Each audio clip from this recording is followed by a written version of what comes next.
नमस्कार मित्रों, स्वागत करते हैं एक बार फिर से हम आपके अपने YouTube चैनल कवि क्लासेस में। आज हम लोग का जो सेशन है वह आप लोग का BHU B.Ed एंट्रेंस एग्जामिनेशन 2022 के लिए है और यह सेशन आप लोग का सेक्शन ए के लिए किया जा रहा है। सेक्शन ए जैसा कि आपको पता है कि BHU B.Ed में 4 सेक्शन होते हैं, जिसमें कि 4 सब्जेक्ट ग्रुप होते हैं, जिसमें आपका लैंग्वेज, मैथ, साइंस और इसके साथ साथ सोशल साइंस होता है। तो इन चारों सब्जेक्ट ग्रुप के लिए आप लोग का जो सेक्शन ए है वह सेक्शन ए आपका सबसे महत्वपूर्ण है, क्योंकि इससे 30 प्रश्न पूछे जाते हैं और ये 30 प्रश्न सभी से जो सब्जेक्ट ग्रुप हैं उनको करना अनिवार्य होता है। इसलिए मैं यहाँ पर लगातार सेक्शन ए की क्लासेस ले रहा हूँ, ताकि जिस भी सब्जेक्ट ग्रुप के आपके हों यह क्लास आपके लिए बहुत इंपॉर्टेंट है। तो आज की हमारी क्लास जो है वह 33वां क्लास है। 32 क्लास यानी 1 से लेकर 32 क्लास हम लोग देख चुके हैं, यानी हल कर चुके हैं इसको। और जिन्होंने भी 1 से 32 क्लास को अटेंड नहीं किया है वो डिस्क्रिप्शन बॉक्स में दिए गए लिंक के द्वारा उसको देख भी सकते हैं। तो चलिए शुरू करते हैं आज अपने सेशन को। प्रश्न नंबर 1 आपके स्क्रीन के सामने दिखाई दे रहा है।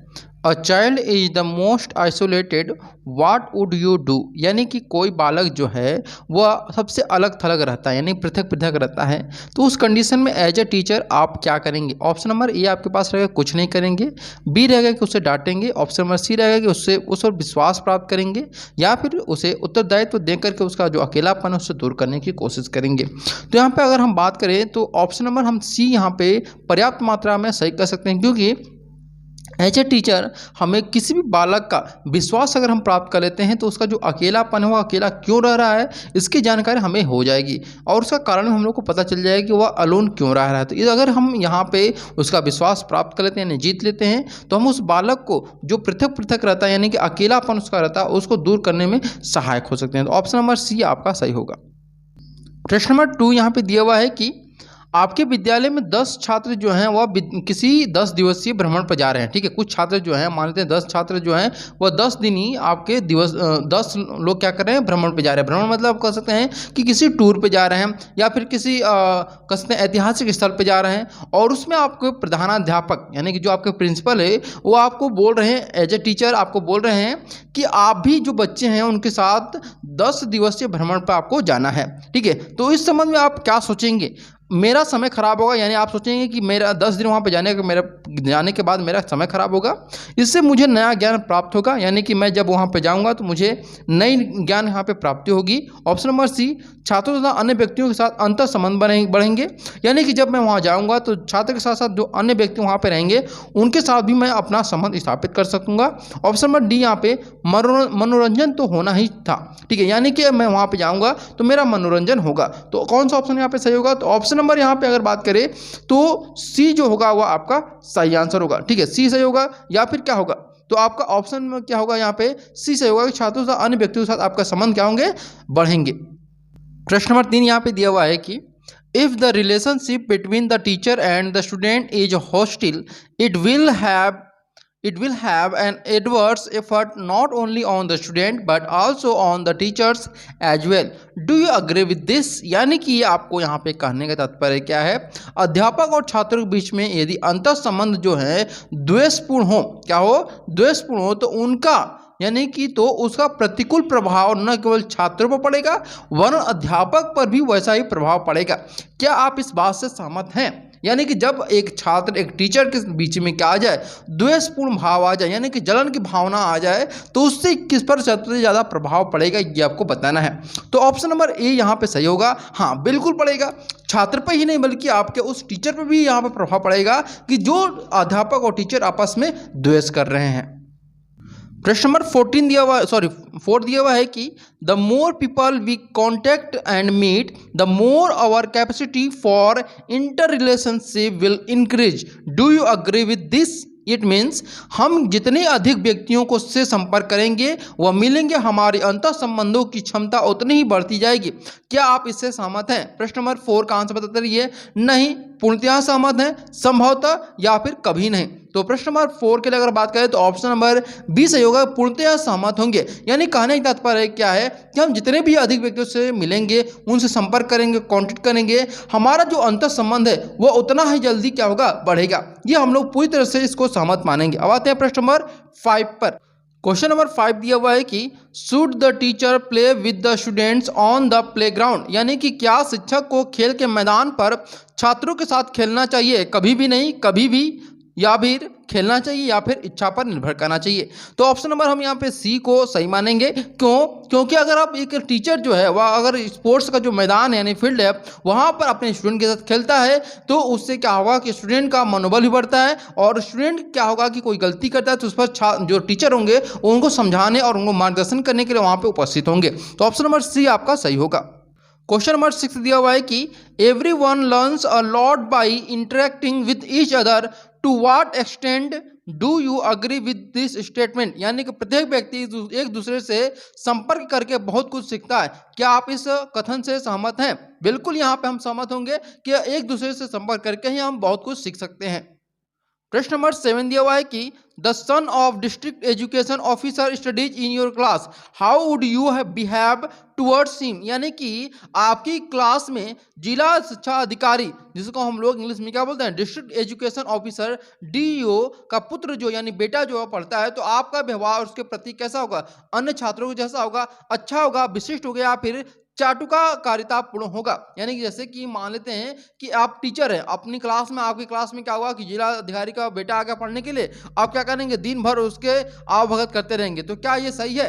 बिल्कुल ये आपका ऑप्शन सही नहीं होगा, क्योंकि आपको उस छात्र को भी अन्य छात्रों को जैसा ही व्यवहार आपको करना चाहिए, क्योंकि एक टीचर की नज़र में सभी छात्र एक समान होते हैं। प्रश्न नंबर 8 दिया हुआ है कि how would you like to have relationship with the student in the classroom, यानी कि कहने के तात्पर्य है कि क्लास में आप अपने छात्रों के साथ कैसा संबंध रखना चाहेंगे? कोई संबंध नहीं चाहेंगे, राजतांत्रिक संबंध रखना चाहेंगे, प्रजातांत्रिक संबंध रखना चाहेंगे, या फिर अच्छा संबंध रखना चाहेंगे? किस प्रकार के आप उनसे संबंध रखना चाहेंगे? तो ऑप्शन नंबर यहाँ पे हम बी को सही लगाएंगे, प्रजातांत्रिक यहाँ पे हम रखना चाहेंगे। प्रश्न नंबर 9 यहाँ पे दिया हुआ है, you have just become a teacher, if your partner asks about this business, what will your opinion, यानी कि आप अभी अभी एक टीचर बने हैं, यदि आपके साथ जो व्यवसाय के बारे में पूछे, यानी कि आपके साथी जो हैं मित्र आपके हैं, वह क्या बोले हैं कि बताओ कि टीचर का जो व्यवसाय है, वह जॉब जो है वह किस प्रकार का है, तो आप क्या बोलेंगे वहाँ पर अपने मित्र से? वहाँ पे आप व्यवसाय की आलोचना करेंगे, यानी अपने टीचिंग प्रोफेशन की आलोचना करेंगे। आर्थिक दृष्टि से बोलेंगे कि यह बहुत अच्छा है, यानी कि इसमें पैसा बहुत ज़्यादा है। आप बोलेंगे कि सम्मानजनक है, यानी कि इसमें रिस्पेक्ट बहुत ज़्यादा है, या फिर आप सिर्फ जनरली आप बोल देंगे हाँ ठीक ठाक है, बहुत ज़्यादा इसमें पैसे नहीं है, बहुत ज़्यादा सम्मान नहीं है? किस प्रकार से आप अपने बात को यहाँ पे रखेंगे? तो ऑप्शन नंबर हम सी को बोलेंगे, क्योंकि एक टीचर का जो पद होता है वो बहुत ही सम्मान पूर्वक होता है। एक टीचर यानी कि गुरु होता है, और गुरु यानी कि हमारे घर में माँ बाप के बाद जो सेकंड नंबर पे आते हैं वह हमारे कौन आते हैं? गुरु आते हैं। तो गुरु का जो पद है वो बहुत सम्मान पूर्वक होता है। अब आते हैं क्वेश्चन नंबर 10 पे दिया है कि a family of poor and low class lives in your neighbour which is of great simplicity and moral values, how would you relate to that family, यानी आपके पड़ोसी में निर्धन और निम्न वर्ग का एक परिवार रहता है जो बड़ी सादगी तथा नैतिक मूल्यों वाला है। आप उस परिवार से कैसा संबंध रखना चाहेंगे? पारिवारिक संबंध, अन्य अच्छे पड़ोसी जैसा, या फिर दूर रहेंगे, या फिर सामान्य रहेंगे? तो यहाँ पे हम ऑप्शन नंबर बी को सही लगाएंगे, क्योंकि हम लोगों ने पड़ोसी के बारे में पढ़ा था एक बार कि क्या पड़ोसी संबंध विच्छेद करके हम लोग खुशहाल रह सकते हैं। तो कभी कभी यहाँ पे संबंध विच्छेद करके हम खुशहाल रह सकते हैं, लेकिन यहाँ पे क्या दिया हुआ है कि निर्धन और निम्न वर्ग का परिवार रहता है जो बड़ी सादगी और नैतिक मूल्यों का रहता है, तब आप वहाँ पे उससे एक अच्छे पड़ोसी की जैसा व्यवहार करना चाहेंगे। इसलिए ऑप्शन नंबर बी आपका सही है। देखिए यहाँ पर एक प्रश्न आपका है, रीजनिंग का प्रश्न। यदि घड़ी में 4:10 का समय हो रहा हो तो घंटे और मिनट की सुइयों के बीच में बने कोण का मान ज्ञात करना आपको है। तो सबसे पहले आपको घड़ी के बारे में मालूम होना चाहिए, घड़ी किस प्रकार का होता है और क्या होता है, ठीक है। तो देखिए घड़ी में अगर हम बात करें तो 4 चीज़ें होती हैं, ठीक है। क्या होती हैं? 4 चीज़ें। पहली जो होती है वो डायल होती है। क्या होती है? डायल। मान लेते हैं यहाँ पे ये 12 बज रही है, ठीक है, 12 बज रहा है यहाँ पे टाइम जो हो रहा है, और यहाँ पे ये बिंदु आपका दिया हुआ है, ये आपका बड़ी घड़ी हो गई, ये छोटी हो गई, और उससे छोटी सुई हो गई, ठीक है। तो यहाँ पे 4 चीज़ होती है। पहला जो सर्कल वाला बना हुआ है, ये आप भाग देख रहे हैं, इस प्रकार जो सर्कल बना हुआ है, इस सर्कल को हम लोग क्या बोलते हैं? डायल बोलते हैं। ठीक है, क्या बोलते हैं, डायल। और बीच में जो सबसे बड़ी जो सुई होती है, जो सबसे बड़ी सुई होती है उसे हम लोग क्या बोलते हैं, यहाँ सेकंड की सुई बोलते हैं। क्या बोलते हैं, सेकंड की सुई। और उससे जो छोटी होती है उसे हम लोग मिनट की, और सबसे जो छोटी होती है उसे हम लोग घंटे की सुई बोलते हैं। ठीक है, तो इस प्रकार से आप लोग घड़ी के बारे में समझ गए। अब यहाँ बोला हुआ है कि 4:10 का समय हो रहा है, तो घंटे और मिनट के सुइयों के बीच में जो बना हुआ कोण है उसे ज्ञात करना है। तो सबसे पहले हमें मालूम होना चाहिए कि घंटे की सुई द्वारा बनाया गया अगर कोण है, ठीक है, किसके पूछ रहा है आपका, घंटे के बारे में, तो सबसे पहले हम घंटे के निकालेंगे। तो घंटे के द्वारा बनाई गई, ठीक है, किसके द्वारा, घंटे के सुई के द्वारा बनाई गई जो कोण है वह कोण कितना होगा आपका, 12 घंटा होगा। तो 12 घंटे को बना रहा है ना, तो 12 घंटे में कितना होता है आपका, 360 अंश होता है, ये होता है आपका। फिर उसके बाद अगर हम 1 घंटे का निकालें, यहाँ पर 1 घंटे का निकालें, तो 1 घंटे में 360 बटा के कितना हो जाएगा आपका, 12 हो जाएगा। यानी आंसर हमारा कितना आएगा आपका, 30 अंश। यहाँ से 30 अंश मिला किसका,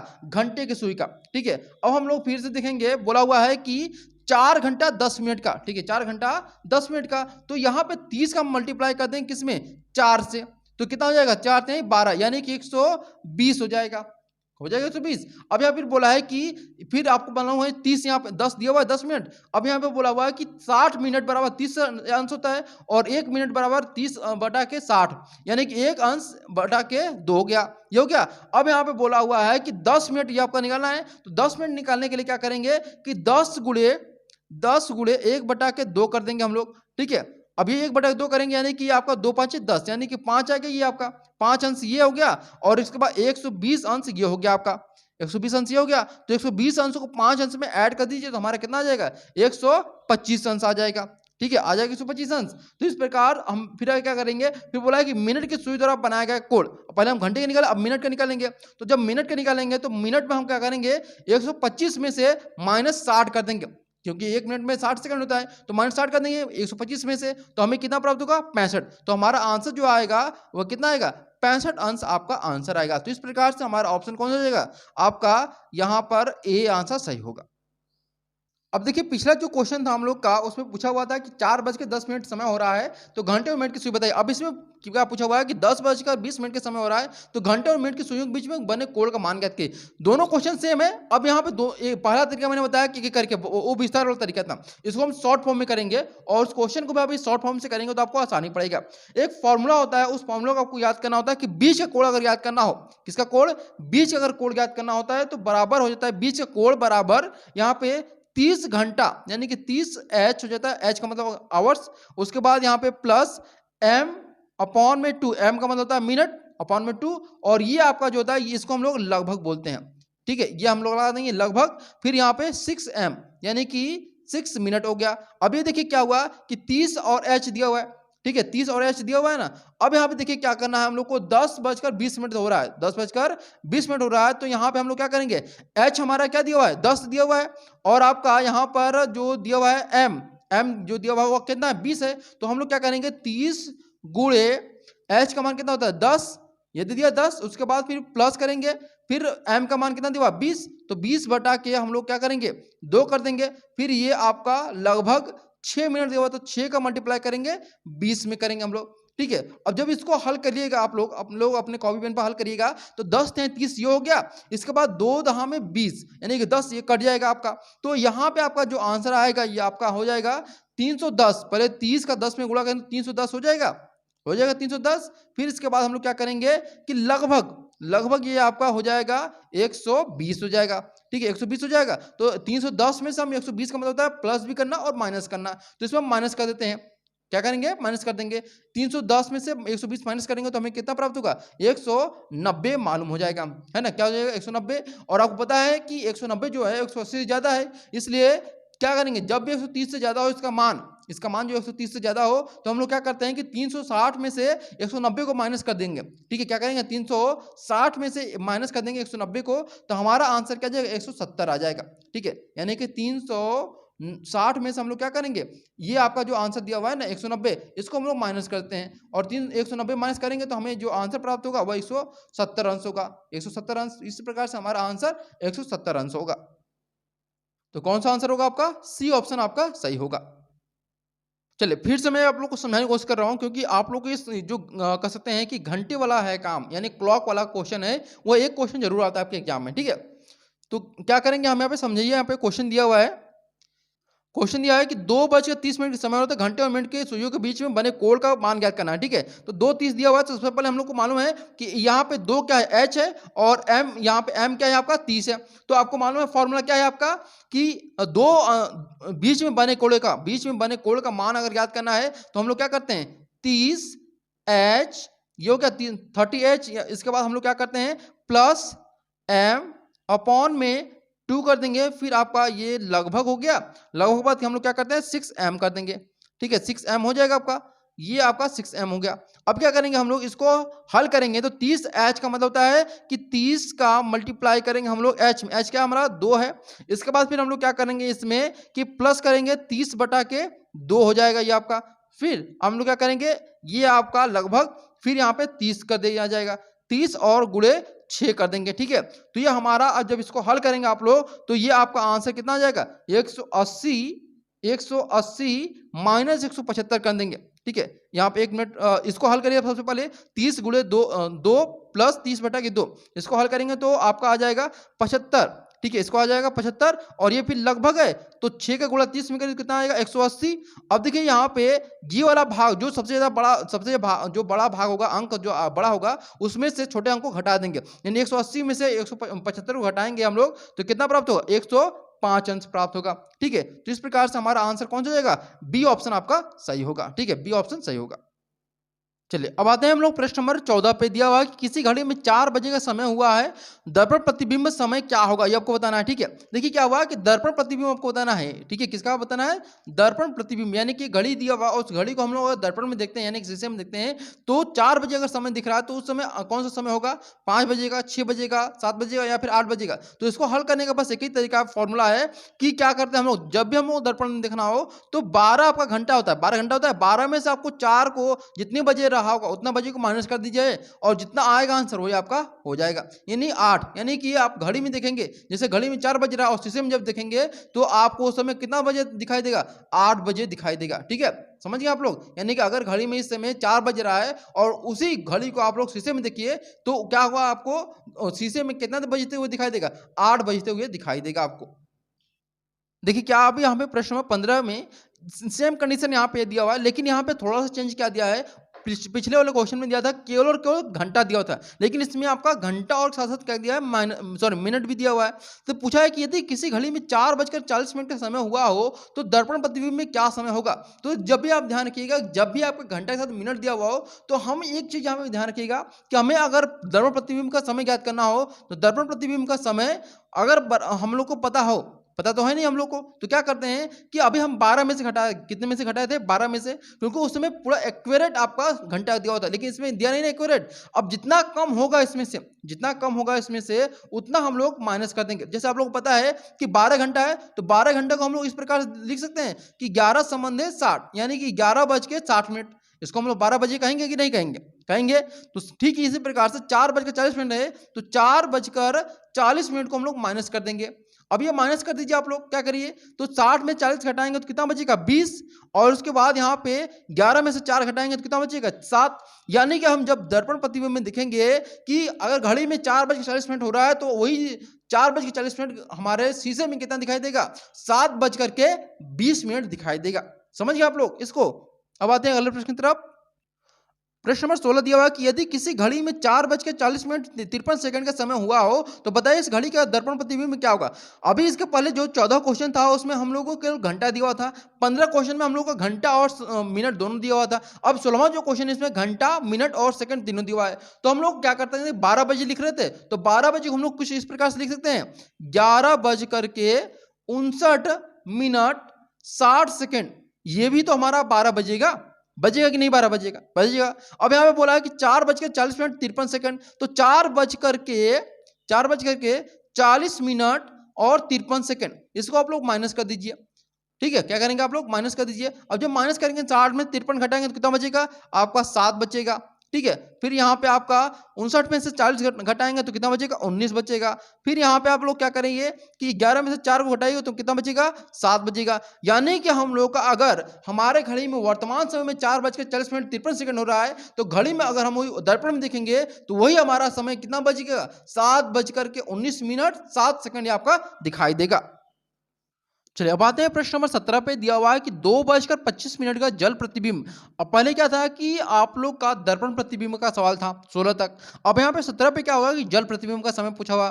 तो जल प्रतिबिंब में कुछ नियम होते हैं, ठीक है। क्या होते हैं कुछ नियम, और वो नियम क्या होते हैं ये मैं आप लोग को थ्योरी वाले क्लास में बता चुका हूँ। तो थ्योरी वाले क्लास को आप लोग जरूर अटेंड करिएगा, वहाँ पे आपको मैंने बताया हुआ है, ठीक है। तो 2:25 में क्या होगा कि हम लोग यहाँ पे देखेंगे दो का, यहाँ पे 2 बजे होगा तो 2 बजे का जो वाटर इमेज टाइम होता है, वाटर इमेज जो टाइम होता है वह आपका कितना होता है, आपका लगभग होता है 4 यूनिट होता है। कितना होता है, 4 यूनिट। इसको हम लोग यूनिट में लिखते हैं, ठीक है। इसके बाद फिर बोला हुआ है कि 25, ठीक है। तो 25 मिनट की अगर हम बात करें यहाँ पे, ये 2 बजे यानी 2 घंटे का था। अब ये 25 मिनट का हम देखेंगे तो 25 मिनट का जो कह सकते हैं यहाँ पे वाटर इमेज टाइम होगा वो 5 यूनिट होगा। कितना होगा आपका, 5 यूनिट होगा, ठीक। अब इसके बाद यहाँ पे देखिए पूछा हुआ है कि 5, अब यहाँ पे हम 5 यूनिट का निकालेंगे, ठीक है। किसका निकालेंगे, 5 का। तो 5 का हमारा वाटर इमेज जो टाइम होता है, वाटर इमेज और टाइम, वाटर इमेज जो टाइम आपका है वह कितना होता है आपका, तो वह लगभग 1 यूनिट होता है। कितना होता है आपका, 1 यूनिट होता है,